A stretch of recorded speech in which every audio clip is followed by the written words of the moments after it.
Assalamualaikum warahmatullahi wabarakatuh. Berjumpa lagi dengan saya Herman Family Channel ya. Kali ini seperti yang Anda lihat di belakang saya, yaitu keberadaan Candi Kidal ya. Oke. Candi ini terletak di Dusun Kidal, Kecamatan Tumpang, yang kurang lebih jarak tempuhnya dari Kota Malang itu sekitar 40 menit sampai hampir 1 jam. Oke, simak terus kelanjutannya seperti apa.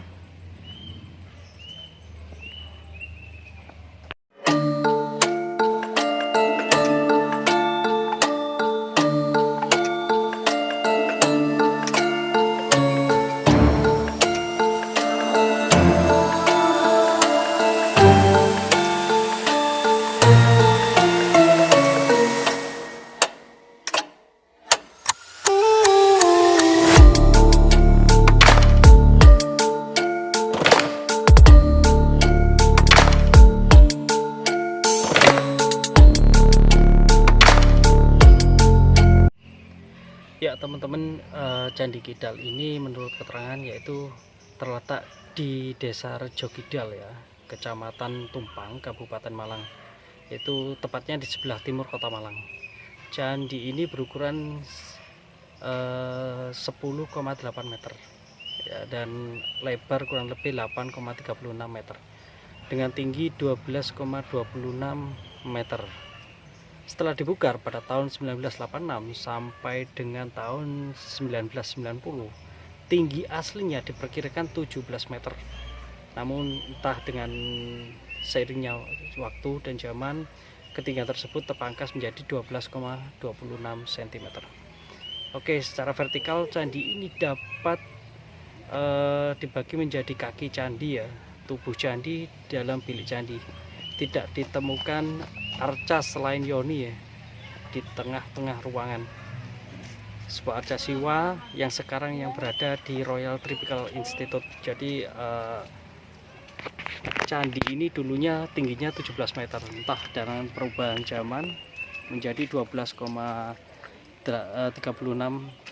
meter dan mempunyai arca yaitu siwa yang sekarang terletak di Royal Tropical Institute. Oke, seperti apa kelanjutannya, simak terus video saya. Ya baik teman-teman, tepat di belakang saya Candi Kidal ini berdiri, dan bisa kita lihat di sebelah atau di belakangnya situs ini ada beberapa rumah warga.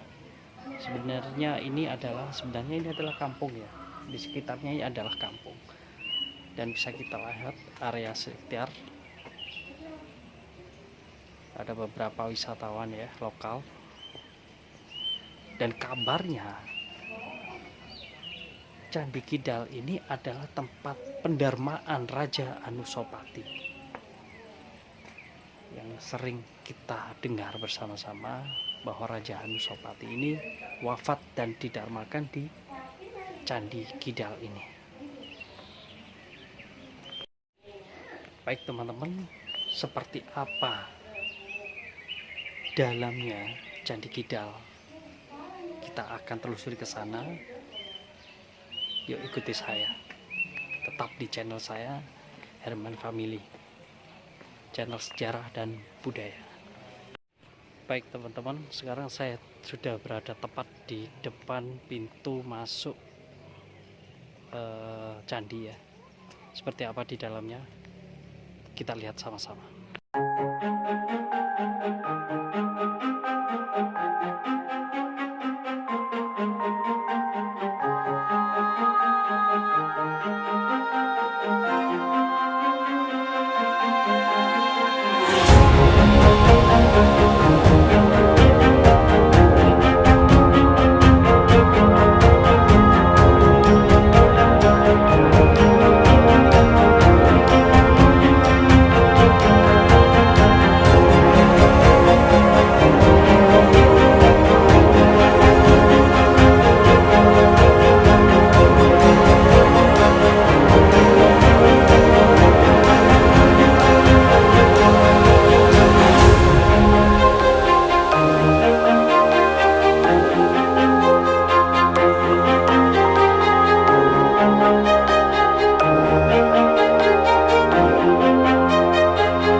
warahmatullahi wabarakatuh. Waalaikumsalam warahmatullahi wabarakatuh. Ya, ketemu lagi dengan saya Herman Family Channel. Sekarang saya berada di Candi Kidal, Kecamatan Tumpang ya.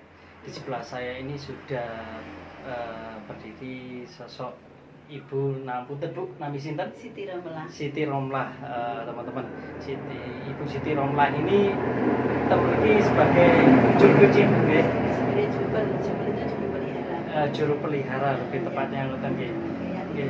Yang ditugaskan oleh kantor BPSP Trawulan Mojokerto, Jawa Timur. Nggih. Alhamdulillah. Bu, kabar sehat, Bu? Alhamdulillah sehat. Kula Herman, Bu.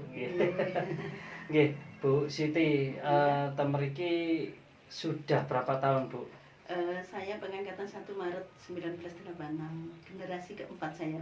Generasi keempat, teman-teman. Jadi buyut-buyutnya berarti sudah menjadi juru kunci di sini ya, untuk merawat dan sampai turun generasi keempat, yaitu Ibu Siti sekarang.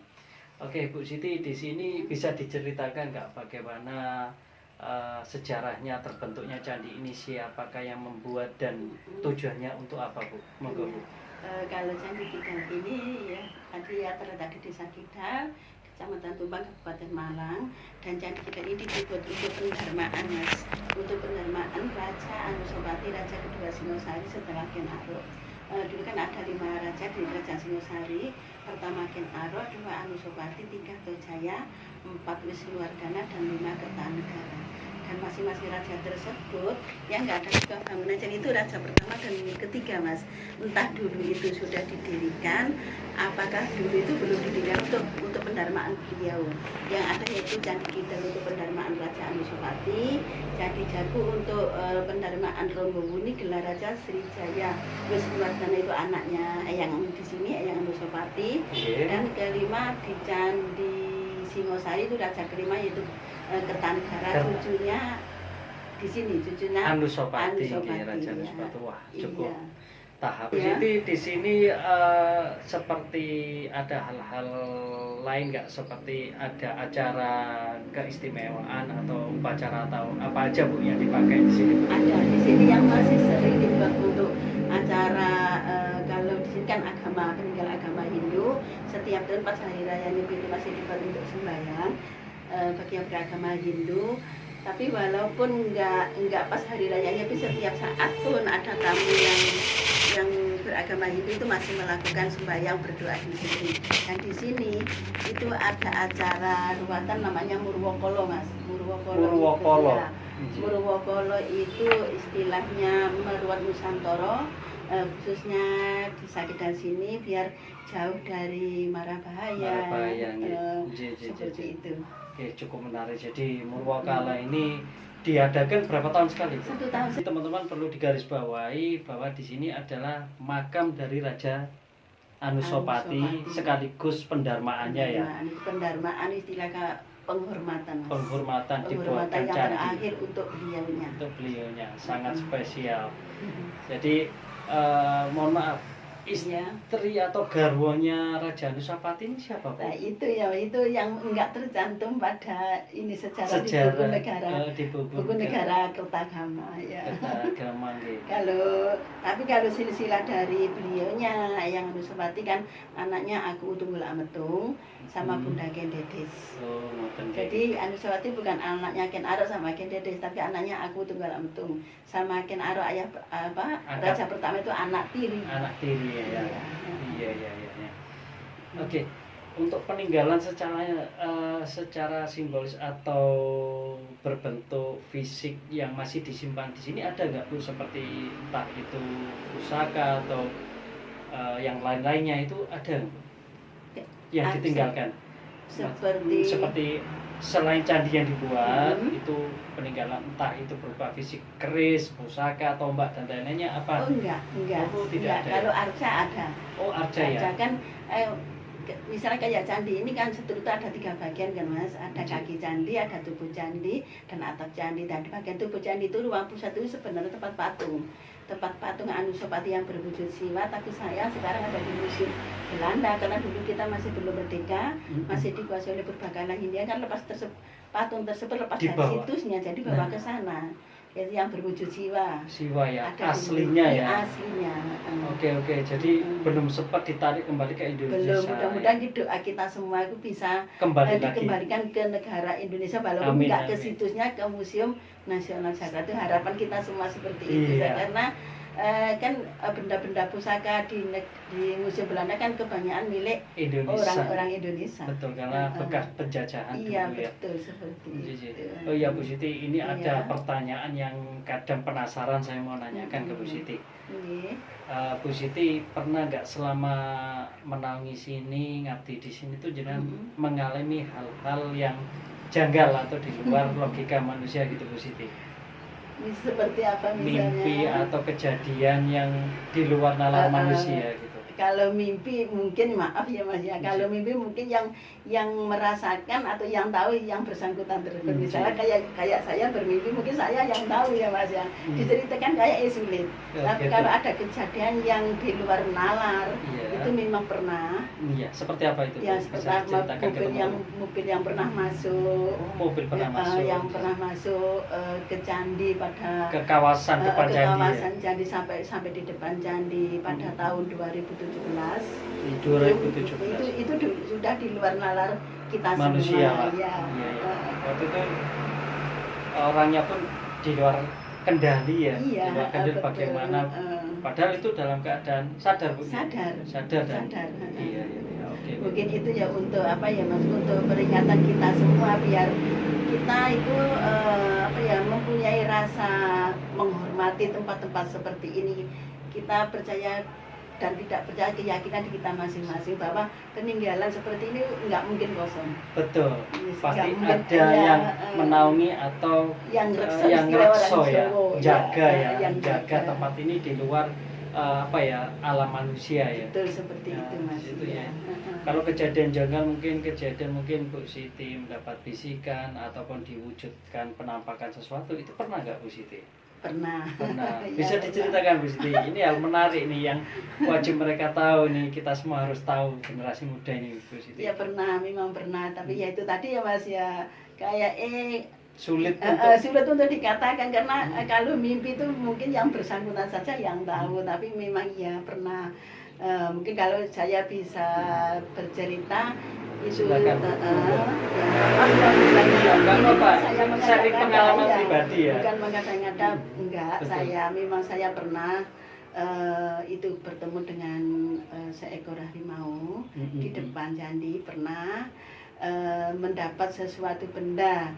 Itu saya juga nggak minta. Itu pernah mimpi bertemu, entah itu Bunda Gendedes, entah itu selir atau seperti binatang yang tertera di Candi Kidal ini pernah. Terus menangkap sesuatu benda yang kalau orang Jawa itu dinamakan daru itu berbentuk bulat yang terbang, yang memancar. Ya lah, itu juga pernah, tapi ya itu maaf ya Mas, mungkin istilah di luar logika lah, tapi kejadian kan ya itu pernah saya alami. Karena kalau masalah mimpi ya Mas, itu ya itu tadi mungkin saya yang tahu, yang merasakan. Betul ya. Itu Bu, jadi kan hal itu tidak bisa dikatakan itu juga sulit ya. Memang pernah. Jadi saya sendiri sampai bingung Mas, kenapa kok mimpi seperti ini, apa ya maknanya, apa maksudnya seperti itu. Saya juga sendiri nggak tahu, bingung Mas. Betul. Ini tujuannya untuk apa? Apa kegunaannya, kok mimpi seperti ini. Dan kayak seperti itu, kayak enggak semua orang mimpi kan. Betul. Gitu sih Mas, itu enggak semua orang dikasih mimpi seperti itu. Dan yang berbentuk benda itu memang sampai sekarang fisiknya wujudnya bukannya saya ini, maaf ya Mas, bukannya saya pamer, bukan. Perlu apa ya, situs sejarah ini biar terungkap gitu.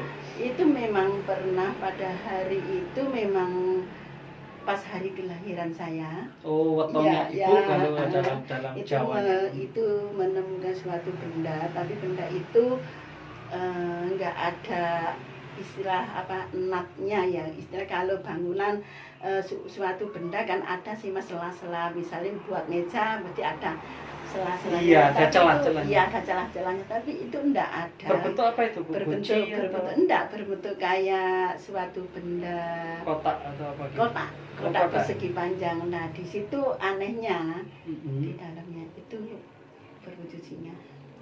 Oh, wah, teman-teman, sangat luar biasa dikasih sesuatu benda yang tidak ternilai. Bu Siti ini, dikasih benda yang, mohon maaf, ini saya clue ya, nggak bisa nanti saya kasih tahu teman-teman seperti benda pusaka ya, cuman ini hanya Bu Siti yang wajib memiliki karena beliau yang dikasih ya. Wah, candi ini tinggi menurut catatan, Bu, itu dulunya kurang lebih 17 meter ya.